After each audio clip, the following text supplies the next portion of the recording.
Assalamualaikum warahmatullahi wabarakatuh. Kami dari kelompok 6 akan menjelaskan tentang perbedaan fungsi manajemen dan perusahaan. Saya Roslina Zakia Raihan dengan NIM akhir 118. Jadi, untuk fungsi manajemen sendiri itu terbagi menjadi 4. Yang pertama, fungsi manajemen perencanaan atau planning, yaitu proses yang menyangkut upaya yang dilakukan untuk mengantisipasi kecenderungan di masa yang akan datang dan penentuan strategi yang tepat untuk mewujudkan target dan tujuan organisasi. Contohnya itu PT Hasta Garment Industri yang bergerak di bidang penjualan baju koko. Dia dibentuk untuk memperoleh laba dan bisa memenuhi fashion masyarakat di dalam negeri dan luar negeri. Jadi strategi yang dilakukan adalah memproduksi baju koko dengan kapasitas maksimal dan membeli bahan berkualitas untuk pembuatannya dan menciptakan desain kreatif terbaik sesuai dengan tren yang terjadi. Lalu yang kedua ada fungsi manajemen pengorganisasian atau organizing, yaitu proses penentuan bagaimana penyusunan organisasi dan aktivitas dapat dilakukan secara efektif dan efisien guna pencapaian tujuan dan rencana organisasi. Contohnya itu setelah menentukan sejumlah strategi, PT Hashtag ini merekrut sejumlah karyawan dan tenaga ahli.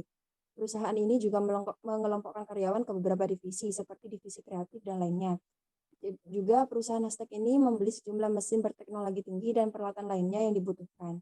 Baik, saya akan membacakan poin nomor 3. Saya Syahlarani Kamarulifah, NIM akhir 127. Pengarahan dan pengimplementasian. Proses implementasi program agar dapat dijalankan oleh seluruh pihak dalam organisasi, serta proses motivasi agar semua pihak tersebut dapat menjalankan tanggung jawabnya dengan penuh kesadaran dan produktivitas yang tinggi. Kegiatan dalam fungsi pengarahan dan implementasi. Mengimplementasikan proses kepemimpinan, pembimbingan, dan pemberian motivasi kepada tenaga kerja agar dapat bekerja secara efektif dan efisien dalam mencapai tujuan, memberikan tugas dan penjelasan rutin mengenai pekerjaan, menjelaskan kebijakan. Baik, nama saya Novalina Zalantis Lalai dengan NIM akhir 126. 4. Fungsi pengawasan dan pengendalian atau controlling. Proses memastikan bahwa semua yang dijalankan telah sesuai dengan acuan yang sudah direncanakan.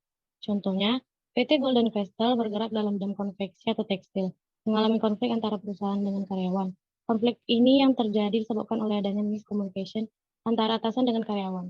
Adanya perubahan kebijakan dalam perusahaan mengenai perhitungan gaji atau upah kerja karyawan. Namun pihak perusahaan belum memberitahukan para karyawan, sehingga karyawan merasa diperlakukan semena-mena oleh pihak perusahaan. Para karyawan mengambil tindakan yaitu dengan mendemo perusahaan. Namun tindakan ini berujung pada pihak kebesaran yang dilakukan oleh perusahaan. Kemudian, fungsi-fungsi perusahaan. Baik, saya Indah Dwi Kusrini dengan NIM akhir 124. 1. Fungsi perusahaan produksi. Menciptakan hingga menambah fungsi dari sebuah barang atau bisa juga jasa. Proses produksi tentunya ada berbagai macam yang bisa disesuaikan dengan bidang perusahaan bergerak. Contoh barang produksi antara lain adalah mesin produksi yang ada pada perusahaan, tanah tempat perusahaan didirikan, perusahaan, kapas sebagai bahan baku tekstil, dan lain-lain. 2. Pemasaran. Aktivitas untuk memenuhi kebutuhan melalui proses pertukaran yang saling menguntungkan antara produsen dan konsumen. Banyak metode pemasaran yang digunakan oleh setiap perusahaan bergantung pada kreativitas masing-masing untuk bisa mendapatkan perhatian dari konsumennya. Contoh pemasaran ada 4. Yang pertama yaitu pemasaran produk melalui secara langsung. Yang kedua, pemasaran secara tidak langsung. Yang ketiga, pemasaran secara afiliasi atau membayar orang lain untuk memproduksi produknya. Yang keempat, pemasaran produk melalui multi-level marketing. Baik, yang ketiga, keuangan. Fungsi keuangan bertujuan untuk mengatur pencarian sumber-sumber dana yang dibutuhkan bagi perusahaan dan kemudian mengatur penggunaan dari dana yang telah diperolehnya itu. Sumber dana yang dibutuhkan dapat diperoleh dari berbagai sumber, baik sumber dana intern yang berasal dari dalam perusahaan itu sendiri maupun sumber dana ekstern yang berasal dari luar perusahaan itu sendiri. Next.